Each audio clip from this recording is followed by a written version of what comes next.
தென்காசி மாவட்டம் கடையம் மேற்கு தொடர்ச்சி மலை அடிவாரத்தில் அமைந்துள்ளது இந்த அழகிய திருத்தலம்.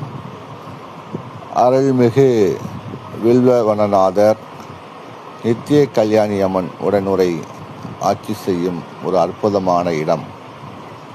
தசரதர் அவரது மகன் ராமபெருமான் வழிபட்ட முக்கிய ஸ்தலமாக இஸ்தலம் விளங்குகிறது. ராமநதி நதிக்கரையில் அமைந்திருக்கும் இந்த கோவில் இயற்கை எழிலோடு மட்டுமல்லாமல் இந்த கோவிலுக்கு வரும் பக்தர்களையும் மன நிறைவாக வாழ வைக்கிறாள் நித்திய கல்யாணி அம்மன்.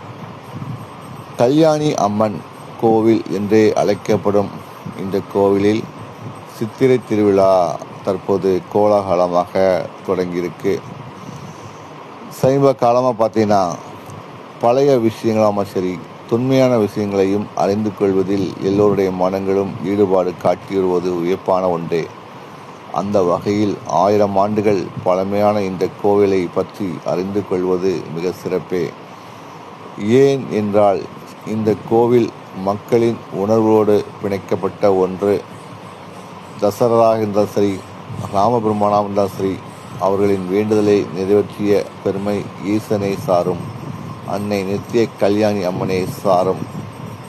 கடையத்தின் அன்னையாக விளங்கும் நித்திய கல்யாணி அம்மனை வணங்குவதற்கு தினமும் ஏராளமான பக்தர்கள் கூட்டம் இங்கு அலைமோதும்.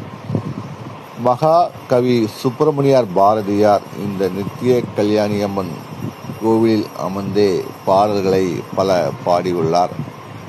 காணி நிலம் வேண்டும் பராசக்தி பாடிய இடமும் இதுதான். நிற்பதுவே நடப்பதுவே என்று தன் பாட்டுக்கு வேலைகளை பார்த்து கொண்டு கல்யாணி எல்லாத்தையும் பார்த்து கொள்வாள் என்று பாட்டு பாடிய அந்த மகாகவியின் தடம் பதித்த பூமியும் இந்த கடையத்தின் நித்திய கல்யாணின் ஆலயமே ஆகும்.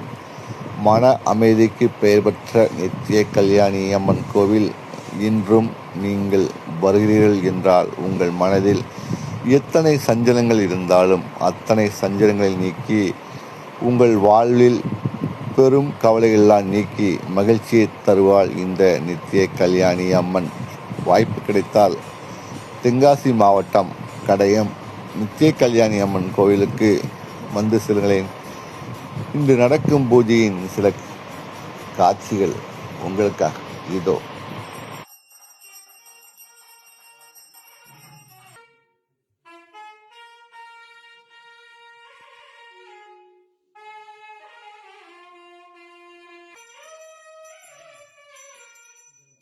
गौर्याधनाय नमः गौरीमूर्ते नमः गौरी नमो नमः श्री विजयाणि भासमेत மழுவுடையான் பல பூதப்படை உடையான் மடமான் விழி உமை மாதிடம் உடையான் எனை உடையான் வளம் சுரக்க மன்னன் போன் முறைகளத்து செய்க குறைவிலாது உயிர்கள் வாழ்க நான் மறை அரங்கள் ஓங்க